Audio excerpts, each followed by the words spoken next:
seminar 7 Senantik. Pada kesempatan pagi ini saya akan mempresentasikan terkait artikel saya. Yang berjudul Penguatan Kemampuan Berpikir Matematis Mahasiswa pada Geometri Bidang dan Ruang. Saya sendiri, Nasri Tupulu.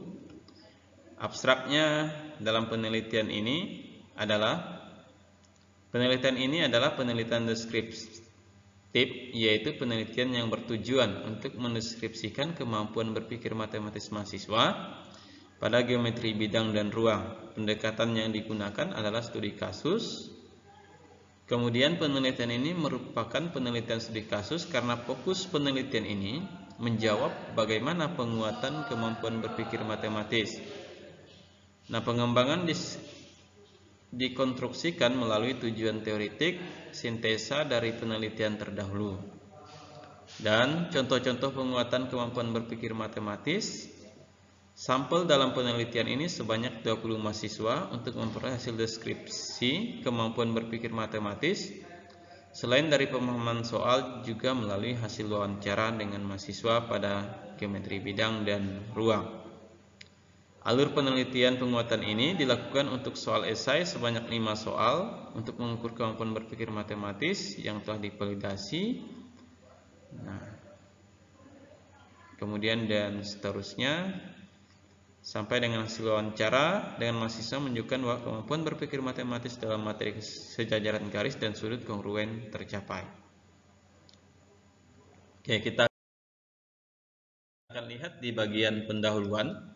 Pada bagian pendahuluan, menurut Thomson dalam Amalia 2008 menemukan bahwa kemampuan berpikir matematis merupakan permintaan yang lebih tinggi mengenai deduksi non-algoritmik yang kompleks untuk menangani masalah yang berubah-ubah, memanfaatkan cara alternatif untuk menangani tugas atau contoh kegiatan yang ada. Kemudian berdasarkan observasi dan data yang peneliti lakukan selama mengajar sebagai dosen, peneliti menemukan masalah pada mahasiswa, terutama mahasiswa masih mengalami kebingungan dalam materi garis sejajar dan sudut kongruen. Hal ini terlihat dari hasil pengamatan yang dilakukan, di mana mahasiswa masih belum mampu dalam menyelesaikan soal terkait kesejajaran garis. Hal ini terlihat dari hasil pekerjaan mahasiswa dalam menyelesaikan persoalan kesejajaran garis. Para mahasiswa tersebut kurang memperhatikan teorema kesejajaran garis, mengalami kesulitan saat menentukan sudut pada kesejajaran garis, kekeliruan jika menentukan sudut-sudut yang sehadap, sudut yang sepihak, dan sudut-sudut di luar berseberangan. Kemudian pada persoalan garis sejajar dan sudut kongruen juga ditemukan masalah, terutama mahasiswa juga tidak memperhatikan postulat dalam garis sejajar dan sudut kongruen, terutama pada pasangan sudut yang bersesuaian atau sudut sepihak dan sudut berseberangan atau sudut bertolak belakang. Adapun rumusan masalahnya, bagaimana penguatan kemampuan berpikir matematis pada materi geometri bidang dan ruang. Kemudian tujuan dalam penelitian ini untuk memberikan penguatan terhadap kemampuan berpikir mahasiswa pada materi geometri bidang dan ruang. Selanjutnya, metode. Tujuan penelitian ini untuk memberikan penguatan kemampuan berpikir mahasiswa dalam materi geometri bidang dan ruang. Jenis penelitian yang digunakan adalah deskriptif kualitatif. Penelitian dilakukan di Universitas Katolik Santo Agustinus Hippo, semester ganjil, tahun pelajaran 2022-2023. Teknik pengumpulan data dalam penelitian ini dengan menggunakan instrumen tes sebanyak 5 soal dan wawancara langsung untuk mengetahui kemampuan berpikir matematis mahasiswa. Mahasiswa dalam tes ini atau dalam penelitian ini sebanyak 20 mahasiswa. Kemudian wawancara dilakukan dengan mengacu pada pedoman wawancara. Nanti hasil wawancara ini digunakan untuk memperoleh hasil dari uraian secara lengkap terkait kemampuan berpikir matematis mahasiswa pada saat menyelesaikan masalah geometri bidang dan ruang. Materi kesejajaran garis dan sudut kongruen. Nah, teknik analisis data dilaksanakan secara deskriptif, yaitu dengan menguraikan atau mendeskripsikan hasil tes dan wawancara mahasiswa.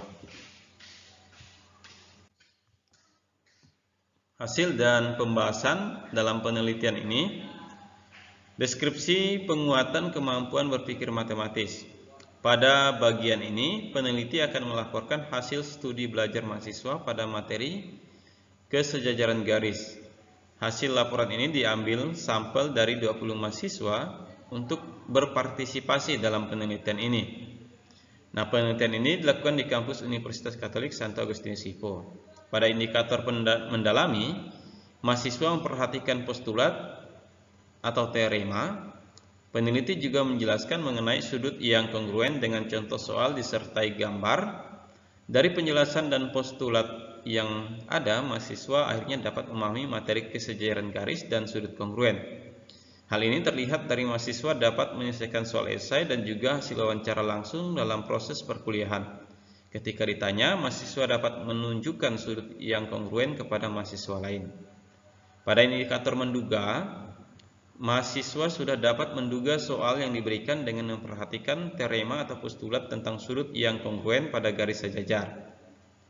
Kemudian pada indikator menggeneralisasi, mahasiswa dapat memperkirakan soal terkait kesejajaran garis dan sudut kongruen dan dapat membuat pola dengan mengaitkan soal tersebut dengan materi yang terkait, kemudian mengembangkan soal tersebut. Dan mahasiswa juga dapat membuat pola-pola jawaban memperkirakan soal tersebut secara baik dan tepat. Nah, pada indikator terakhir, yaitu pada meyakinkan ini, peneliti mengajak mahasiswa untuk mereview kembali materi perkuliahan kesejajaran garis dan sudut kongruen, mulai dari definisi, postulat atau teorema, dan contoh soal. Dari tahapan terakhir, pada indikator penelitian dapat meyakinkan mahasiswa mengenai materi perkuliahan yang telah dipelajari dan dapat menguatkan kemampuan berpikir matematis mahasiswa dalam memahami materi kesejajaran garis dan sudut kongruen. Nah, dari hasil wawancara langsung dengan mahasiswa terkait pemahaman materi geometri bidang dan ruang, khususnya pokok bahasan kesejajaran garis dan sudut kongruen, hasil wawancara tindak lanjut ini, mahasiswa sudah bisa memahami dan bahkan bisa dengan langsung untuk menunjukkan sudut kongruen. Penutup, kesimpulan, mahasiswa mengalami penguatan kemampuan berpikir matematis pada mata kuliah geometri bidang dan ruang, pokok bahasan kesejajaran garis dan sudut kongruen yang belum diterapkan pada materi kesejajaran garis, khususnya menyelesaikan kesejajaran garis dan sudut kongruen. Mulai tahap-tahap indikator kemampuan berpikir matematis mahasiswa mengalami penguatan dalam menyelesaikan soal yang diberikan, penyelesaian masalah kesejajaran garis dan sudut kongruen. Berdasarkan hasil wawancara peneliti, mahasiswa lebih mudah menerapkan dan memahami materi kesejajaran garis dan sudut dengan tahapan indikator kemampuan berpikir matematis.